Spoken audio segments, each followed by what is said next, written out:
Now, before we can agree on what to do with a patient having low back pain, we have to understand the normal function of the spine. Unfortunately, there is a lack of agreement in the literature as to what that function might be. The spine is generally perceived to be a supporting column linking pelvis to shoulders.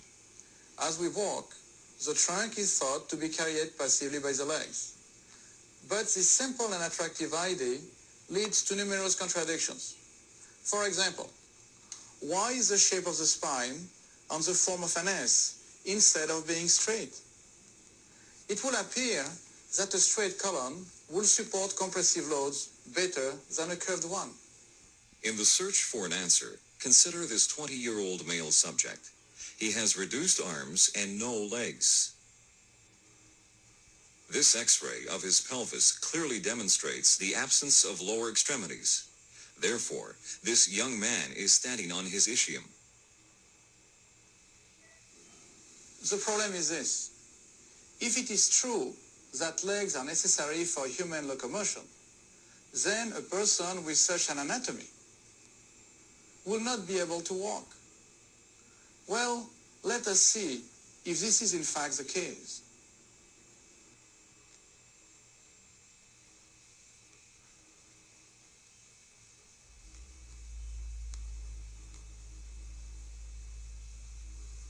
When the bottom of the screen is hidden, it is impossible to tell this man has no legs. Locomotion was first achieved by the motion of the spine. The legs came after, as an improvement, not as a substitute.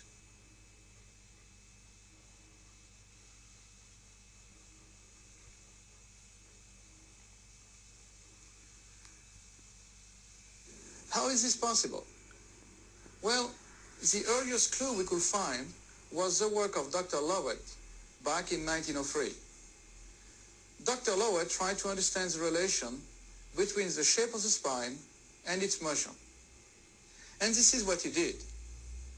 He basically constructed a model like this one, which represents the spine between pelvis and shoulder. And then he proceeded to ask himself the following questions. What happens if I apply to a straight spine the primitive lateral bend of the fish? And as I apply the lateral bend of the fish to a straight spine or a straight rod, nothing happens in terms of axial rotation. However, we do not have a straight spine. Our spine is curved. It has a lordosis. And then it is pertinent to repeat the experiment by asking again the following questions.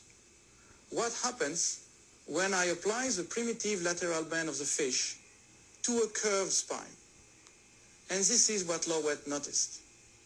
When we apply a lateral bend to a curved spine, an axial torque is induced. The rotation of pelvis and shoulders is driven by the spine. The lordotic spine converts the primitive lateral bend of the fish into an actual torque driving the pelvis. The spine behaves like an engine. The pelvis is driven from above, with the legs following its movement.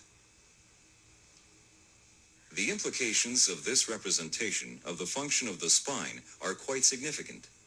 Indeed, if we conceive the spine to be some kind of passive structure carried away by the legs, then we will formulate diagnosis by interpreting the signs and symptoms of an injured patient as manifestations of weaknesses in the column, and design our rehabilitation procedures so as to reinforce the strength of that passive column.